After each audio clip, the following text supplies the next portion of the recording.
So if I want to add in a position below some stuff, then what I can do is I can simply drag in one shape and leave it above the shape like that. And then what happens is that the assistant is automatically added just like that. So I can do that as many times as I want.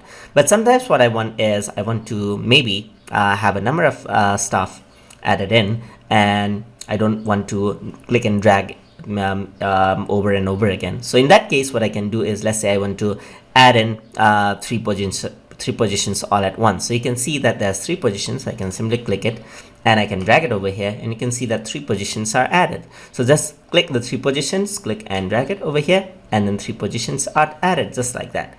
So if you want less or more than 3 positions, you can use something called multiple shapes right here. So you can just click this, drag it on top of the person who you want to add, and you can see that you can choose the level of the position right here. So you can see that this is the position, consultant, vacancy, and so forth. So I'm going to add in assistant, and let's say the number of shape I want to add in is around 15, and press OK.